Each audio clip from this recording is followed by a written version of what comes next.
Donc, soit vous avez enregistré les images dans le dossier links qui se trouve à côté des documents InDesign que vous travaillez, soit vous les avez enregistrés directement à côté du document InDesign, pas dans le dossier links. Les deux vont fonctionner.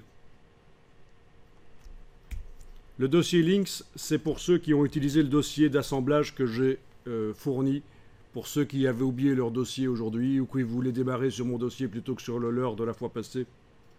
D'accord? Et l'assemblage de InDesign a d'office mis les images dans un dossier qui s'appelle lien, links. Et j'avais celle-là qui était dedans. Et maintenant, je viens d'ajouter les deux autres.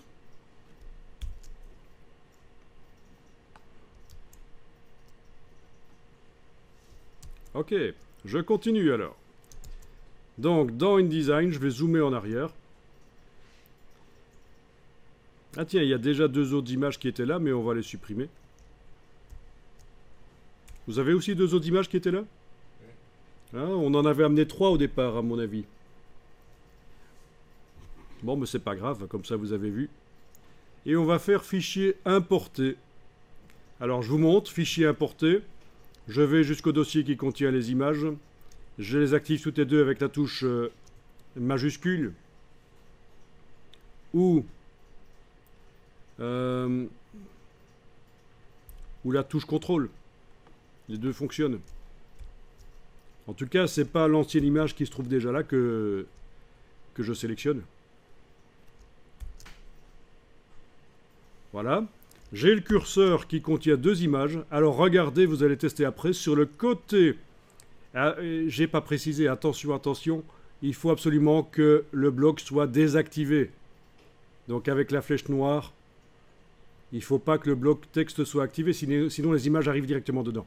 Donc fichier importé, je vais chercher les deux images là. Je fais un cliquer glisser. Alors, je pense que c'est quelque chose qui devrait être expliqué dès le début aux étudiants, parce qu'il y a des étudiants qui ne savent pas ce que c'est un cliquer glisser. La différence entre un clic, un double clic et un cliquer glisser. Donc j'enfonce le bouton à souris, je garde enfoncé et je tire, ça fait donc un rectangle. J'enfonce, pendant que je suis en train de faire ça, la flèche qui pointe vers le haut sur le clavier. Et j'ai en fait deux images. Et vous allez leur donner ne leur faites pas trop horizontal comme ça. Faites plutôt vertical dans ce sens-là.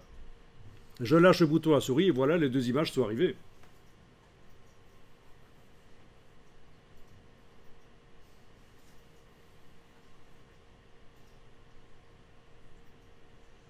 Voilà.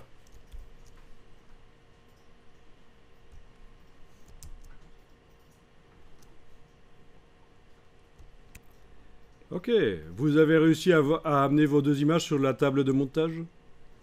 Vous avez donc deux blocs. Vous sélectionnez les deux blocs en même temps et vous demandez Objet, Ajustement, Remplir le bloc proportionnellement. Objet, Ajustement, Remplir le bloc proportionnellement. Et voilà, vous avez deux images qui ont la même largeur. Donc c'est remplir le bloc proportionnellement.